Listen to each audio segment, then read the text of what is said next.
tout ce que son Fils a accompli, Dieu l'a mis dans le Saint-Esprit. Et tout ce qui est dans le Saint-Esprit est une réalité présente qui ne passera jamais. Lorsque nous voyons l'œuvre du Seigneur Jésus dans le Saint-Esprit, nous découvrons alors que toute son œuvre est vivante pour nous. Si nous considérons son œuvre en dehors du Saint-Esprit, nous ne verrons que la lettre. Et la lettre sans l'Esprit est morte. Si nous considérons ces choses comme n'étant que de la doctrine, elles seront mortes. Certaines personnes disent qu'elles croient en ce que dit la Bible, mais pourquoi n'en résulte-t-il rien d'effectif dans leur vie? D'autres encore peuvent dire qu'elles ont trouvé que la Bible est la parole de Dieu. Mais pourquoi n'agit-elle pas en eux? Toute cette faillite est la preuve qu'elles n'ont pas saisi que les réalités divines sont dans le Saint-Esprit.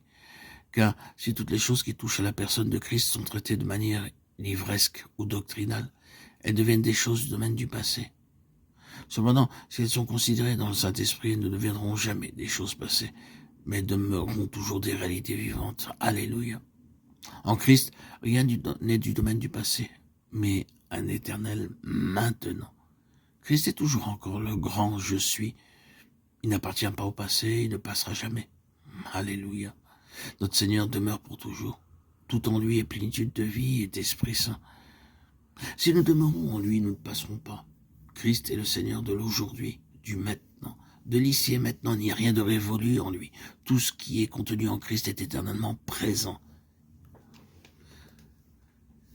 En connaissant Christ, nous expérimentons l'aujourd'hui de Dieu.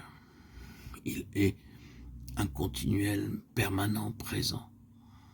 Nous reconnaissons combien limitées sont les paroles pour parvenir à expliquer ces choses. Ce n'est que par l'œuvre de l'Esprit du Seigneur en nous que nous serons introduits dans une union vivante avec Christ.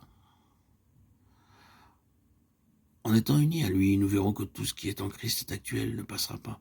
La croix de Christ est actuelle, la résurrection de Christ est actuelle, l'envoi du Saint-Esprit est actuel.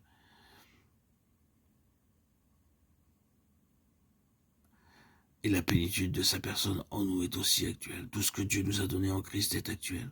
Nous ne devons pas considérer que ce qu'il nous a donné en Christ est simplement du domaine historique. Ces choses sont pour toujours actuelles. Grâce soit rendue à Dieu, à cette heure même, à l'instant même.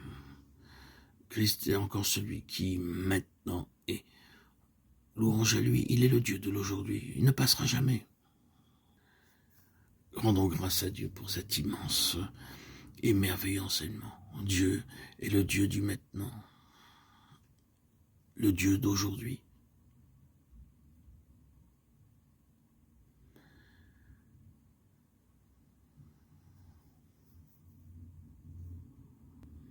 Reconnaissons donc que la résurrection n'est pas passée.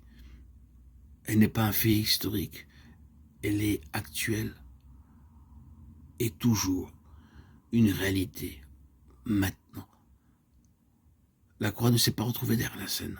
Elle n'est pas du tout éclipsée, elle est ici, même aujourd'hui, à l'instant T. Notre mort avec Christ n'est pas un fait du passé. C'est une réalité présente.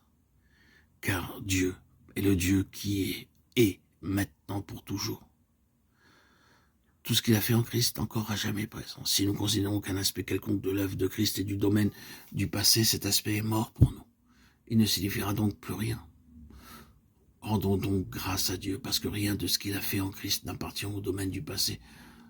Tout est, et pour toujours, maintenant.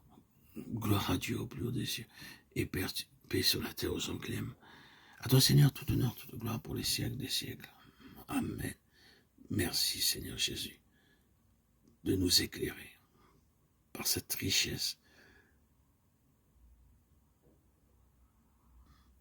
ce trésor qui nous est offert par cette définition de notre Dieu, le Dieu présent, vivant, qui nous a rachetés, nous rachète en permanence.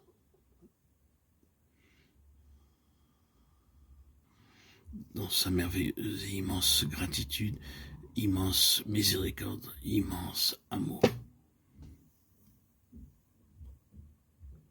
Grâce à Dieu. Gloire à Dieu.